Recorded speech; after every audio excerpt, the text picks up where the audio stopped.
welcome to Primetime Debate. I'm Tamanna. Is the government and the UIDAI targeting journalists who expose loopholes within the Aadhaar system instead of strengthening the system?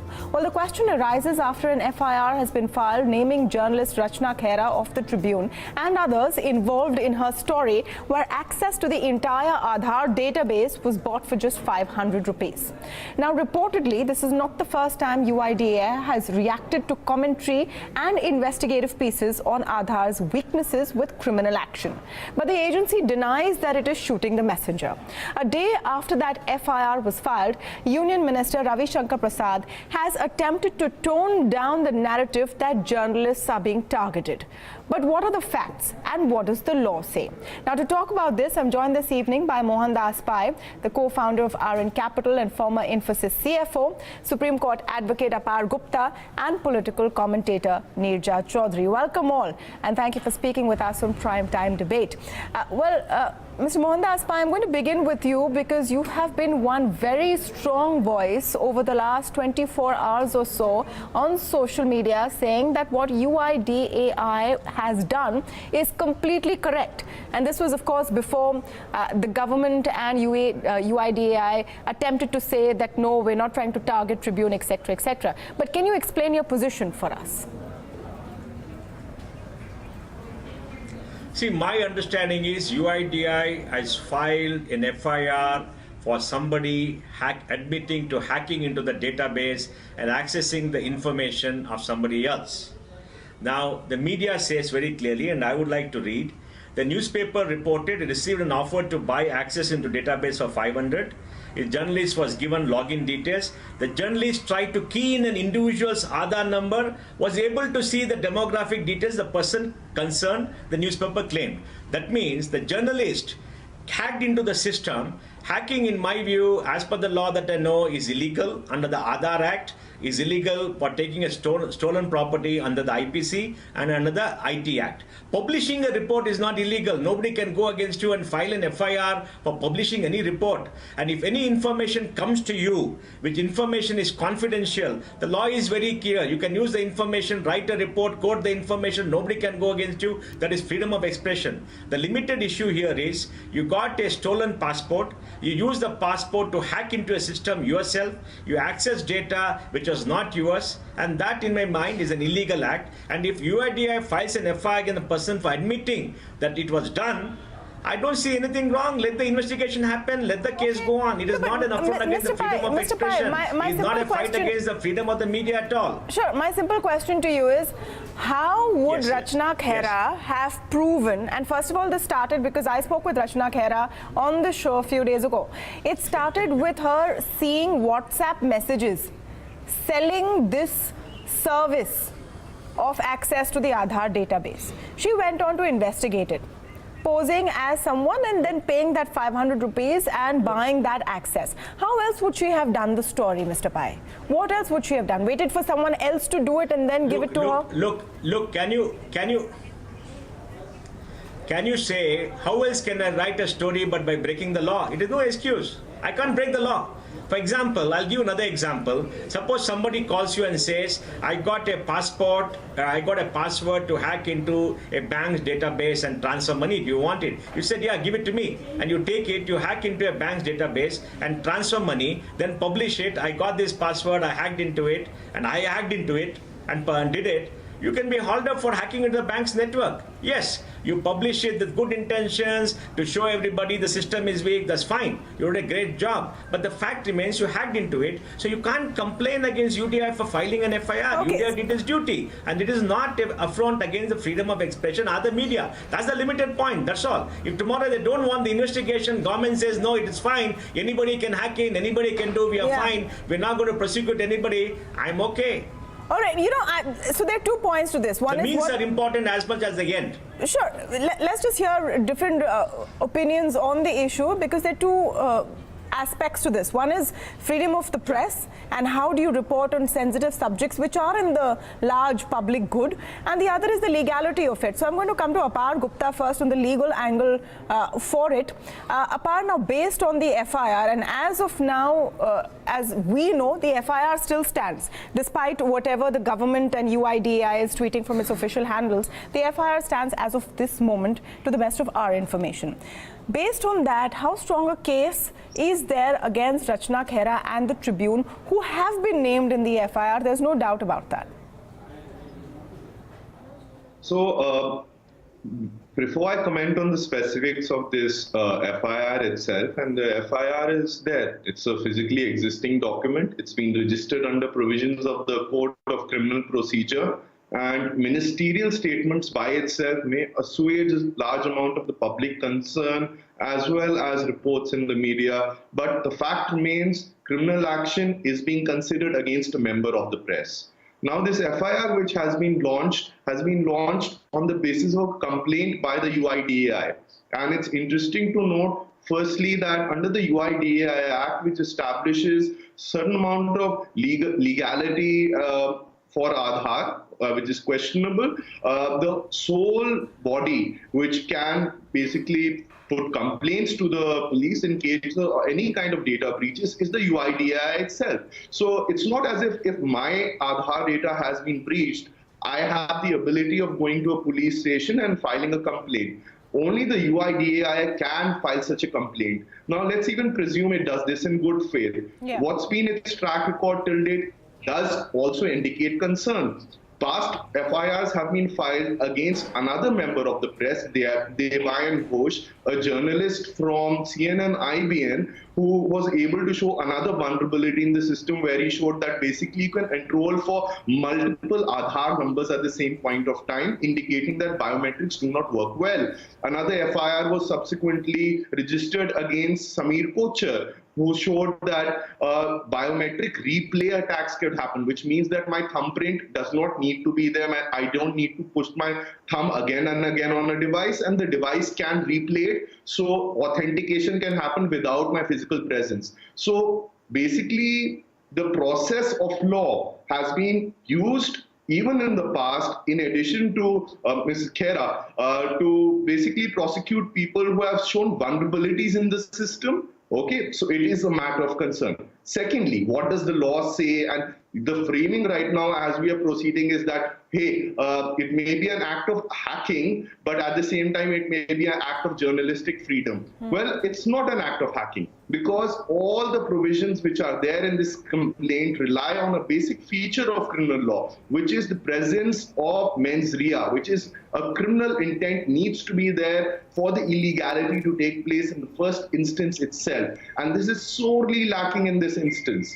And finally, I would just like to say there's somewhat of a contradiction in the UIDA's stand, where its public statements seem to be placating any kind of public concern, and it's been saying that there hasn't been any unauthorized access of our data, but at the same point of time, it has gone and filed a complaint whereby it's alleging that there has been an unauthorized access. So its story is not straight, it has wide paths it's using against journalists, and also its own system is very intransparent and obtuse.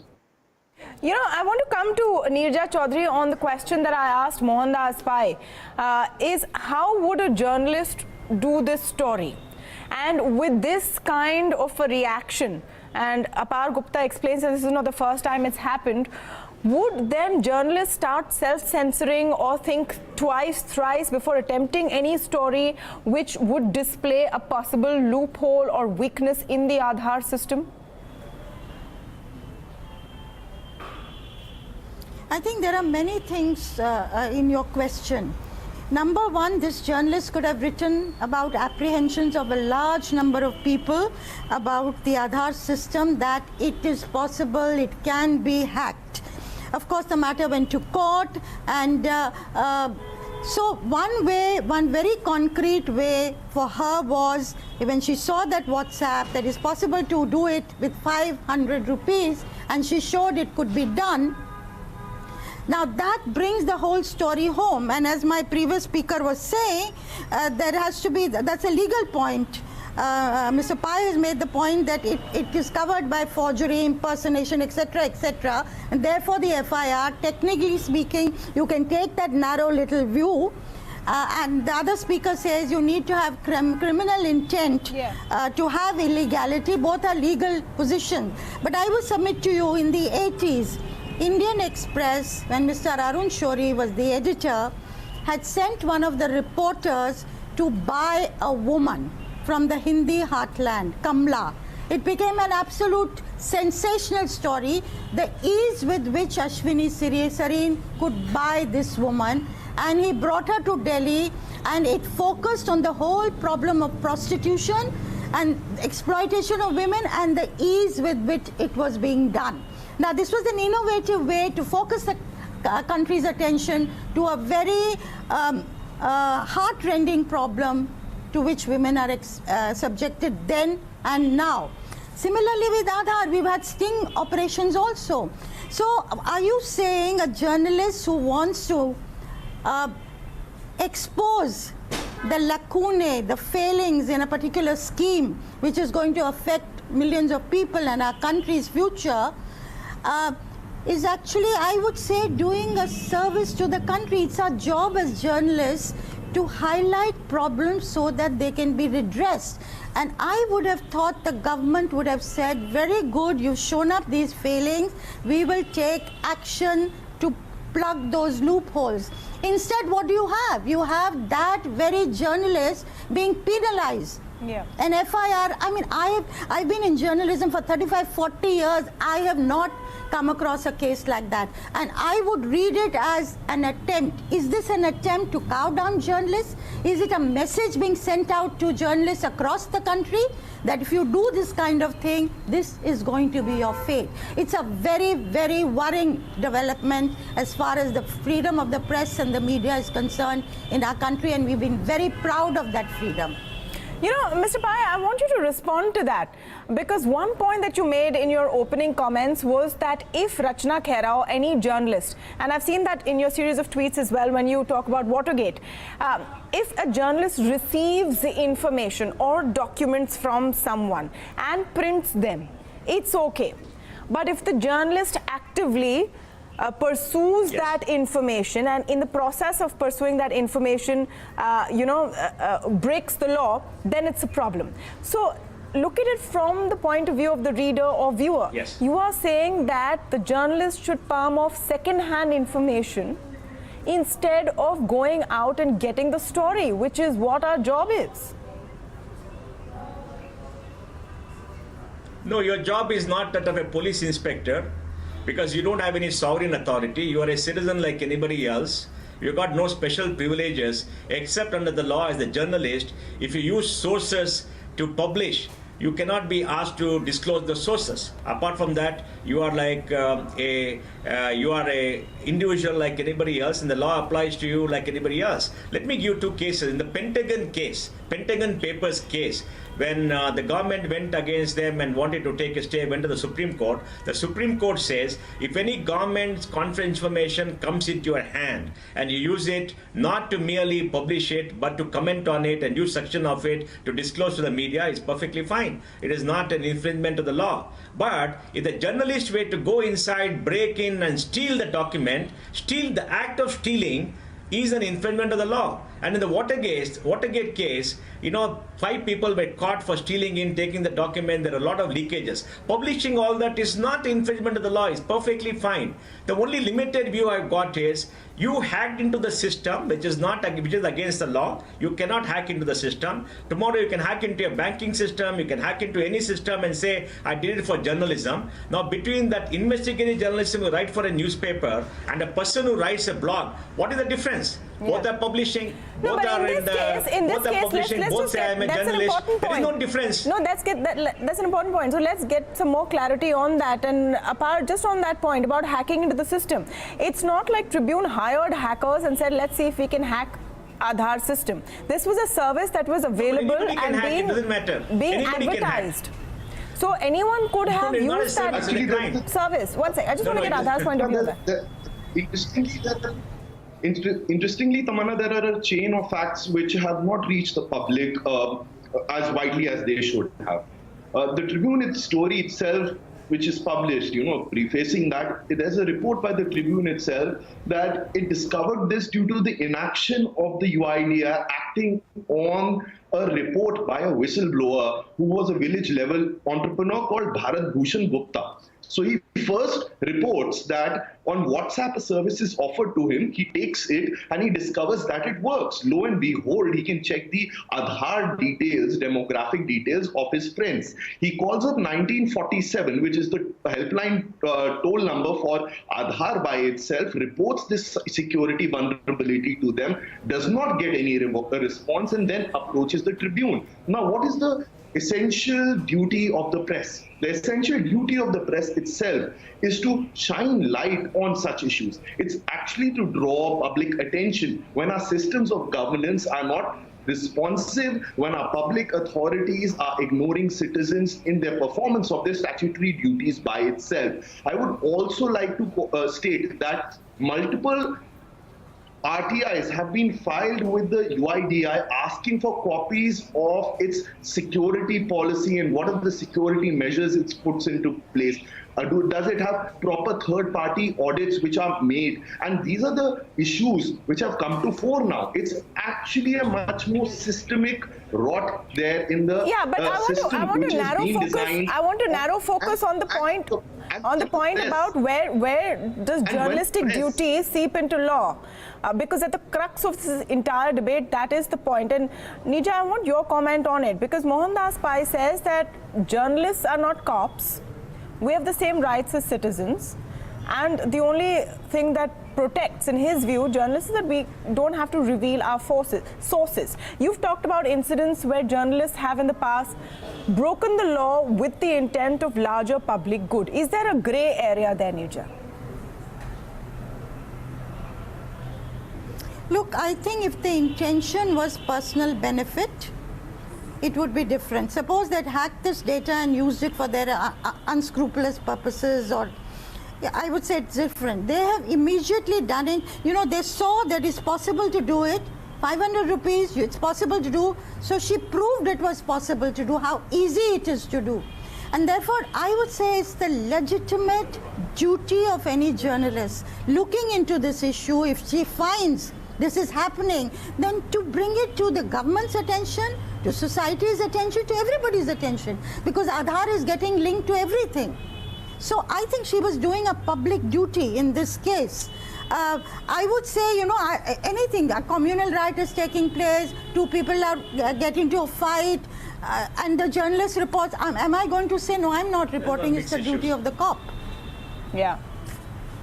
How can a journalist who's on the spot, who's supposed to be, as I said, exposing, highlighting things that go wrong in society? Just 1 minute, Mr. Pai. Let me, Tamanna. Mr. Tamanna. Yeah. Mr. Tamanna, okay, let me take a case. Now, I'm an individual, I'm not a journalist, all right? I'm not a journalist, I'm an individual. Yeah. I don't have a journalist tag. People are tweeted and said, who is the joker who says so-and-so is not a journalist. Journalists are special people. Okay, fine, they're special people. I go to that web, find out somebody is doing. I buy that password. I buy everything. I use it to hack into the system. I download some data. I put the data on my blog. And UIDI will file an FIR against me for unauthorized access. Now, that blog is available to everybody, is on social media. I tweet. Now, will the same set of people rise to protect me?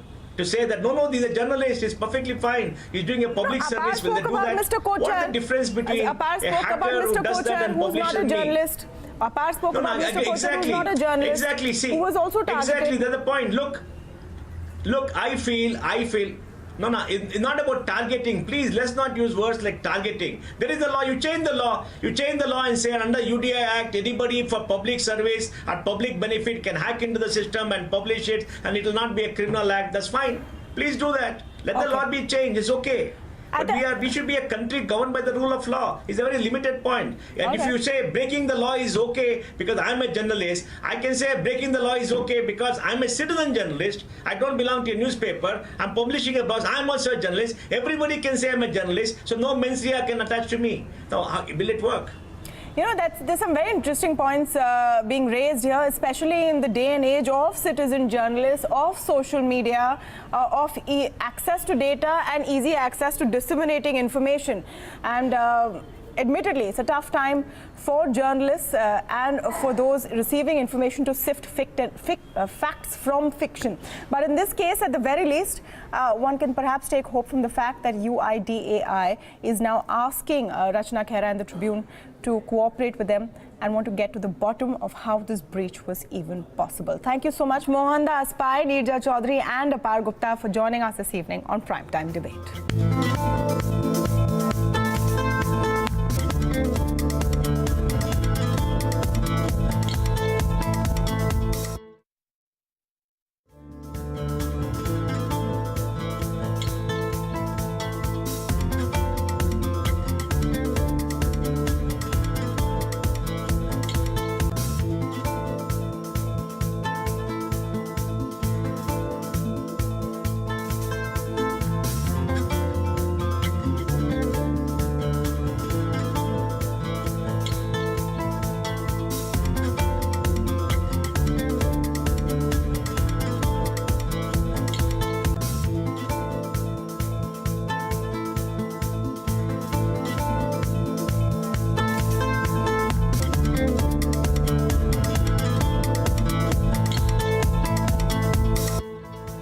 The Supreme Court has opened a window of hope for lesbian, gay, bisexual and transgender rights. The Apex Court has said it will revisit its own decision in 2012 that effectively retained the criminality attached to homosexuality. Section 377 of the IPC has had a long, rocky history in courts, with the Delhi High Court in 2009 decriminalizing gay sex, the Supreme Court in 2012 overturning that judgment and asking Parliament to frame laws. Now, lawmakers have said publicly that they are against criminalizing homosexuality, but have been reluctant to move on it. So finally, it has fallen to the courts to give LGBT citizens of India equal rights. What are the far-reaching implications of this move? To talk on this, I'm joined this evening by social activist Konika Roy and senior lawyer Anand Grover. I thank you for joining us this evening on Primetime Debate, and welcome to both of you. Ms. Roy, I'm going to start with you. Is it a sigh of relief for LGBT community as well as those fighting for their rights? Yes, at this point we are quite happy that the procedure has gone forward, but obviously this is not the end, and we are really hoping that the 5-judge bench on this judgment sits quickly and we are able to hear a positive judgment as well. So far in the last few years, there have been, this ball has been rolling with transgender rights being given to, transgender rights being given under the NALSA judgment and the privacy judgment, which declared privacy as a fundamental right. So we are quite hopeful that there will be a positive judgment, but, in 2013, we were severely disappointed. So we have our fingers crossed. Mr. Grover, what is the next legal course of action, and what is the scope of what this larger Supreme Court bench will look at when reviewing its earlier order and Section 377 as a whole? Well, as you know, the Supreme Court in the Kaushal judgment in 2013 set aside the Delhi High Court judgment. Now, it did not recognize that there was a change in the rape law, which is a huge infirmity in that judgment. Earlier, there was no question of a woman having what would be called unnatural sex under 377 with a man, and that being legal. The rape law was changed to allow the legal sexual intercourse with a man and a woman, which was otherwise criminal, namely penile anal, penile oral. So now, for example, under the rape law, if a woman has, by consent, penile anal or penile oral sex, it is not illegal. So actually, virtually what happened was that whereas in a heterosexual relationship, these activities on consent would be legal, but between two men, they became illegal. That fact was never looked into by the Kaushal judgment. So that is a big infirmity. Secondly, as Ms. Roy mentioned, the privacy judgment and the Nalsa judgment have also come afterwards, which also undercut the validity of the the Kaushal judgment.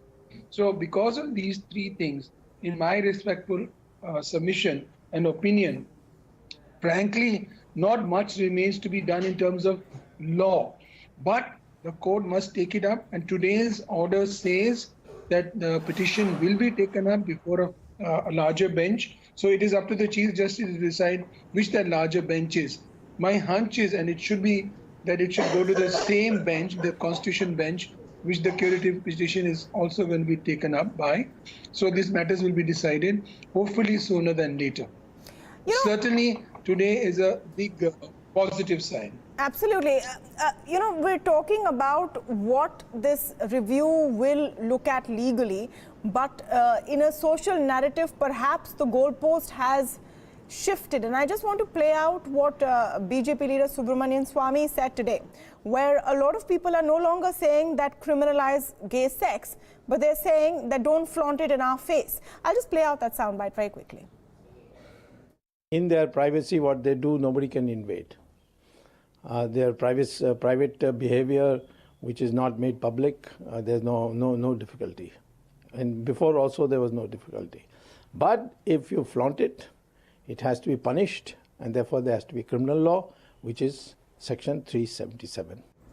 So, Mr. Grover, I want your response to that line of argument or thought or, opinion, that what you do in your private space is fine, but the rest of society need not know about it, don't flaunt it, where I quote the senior leader who spoke earlier and whose soundbite I play out. Is that where that conversation is now headed? No, I mean, you see, you have to understand this issue. Dr. Subramanian Swamy is a respected leader of the BJP, and he is entitled to his opinion, air it, and also argue it in court. I think there is a need to understand this issue properly.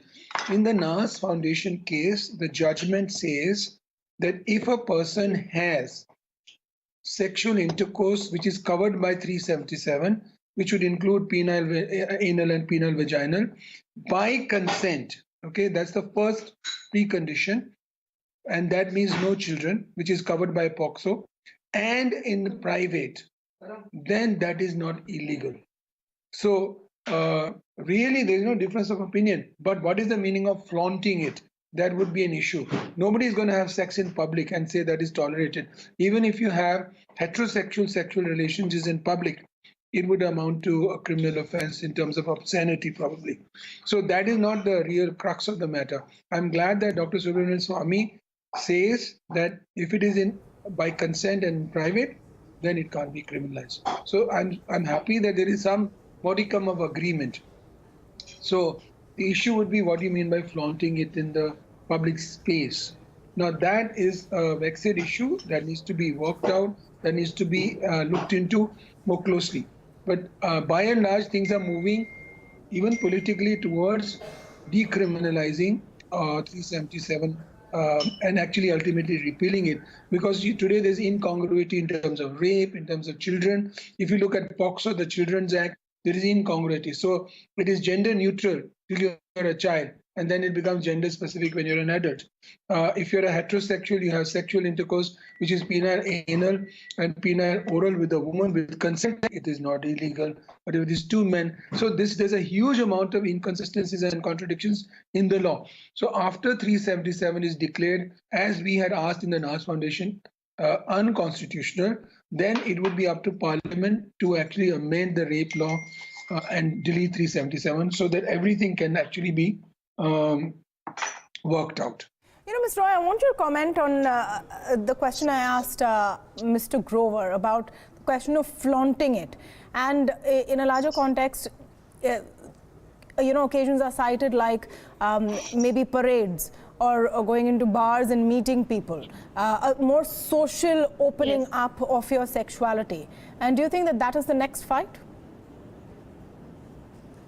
I think definitely these fights should happen parallelly and not, in terms of time. But definitely, I think that an issue with flaunting it. I really would like to question what they mean about flaunting, because if you look at any Indian wedding, I mean, that's band baja barat, right? So why not? Why can homosexual relationships not? I'm not saying we need to have sex in public, but why not acknowledge them? So that should be the next step, I would say. But it's a larger political debate, and I don't know how everyone would feel about it. But definitely, I would have to say that where we are not asking for the rights to have sex in public. That is not allowed for any person, and that is under the Obscenity Act, as Mr. Grover already said. But we're definitely asking for our rights. And if you're talking about pride parades, it is it is a way for people to assert their identity. So and I would really compare it to any wedding parade for that matter, because that is as loud and as garish as anything. Yeah. Well, a good start to 2018. That in this day and age, the law must recognize personal choice and consent. Of course, giving all citizens equal rights. Thank you so much, Mr. Grover and Ms. Roy, for joining us this evening on Primetime Debate. And just before we sign off, a few words from some of our viewers who have been watching the broadcast and their comments which have come in. Mayank Singh Sikarwar on Facebook says, journalists are not above the law. He's obviously talking about our first debate where we talk about Aadhaar and was there a case of shooting the messenger. Sudhanshu Shekhar, meanwhile, says that the journalist proved that it can be hacked. The intention wasn't evil, it was for the betterment of the common man. While Harpal Singh Sethi on Facebook says the department should have thanked her, but instead they are suing her. Do keep those comments coming in, and also your views on the show, the subjects that you would like to see debated right here on Primetime Debate. But for now, that's all the time we have.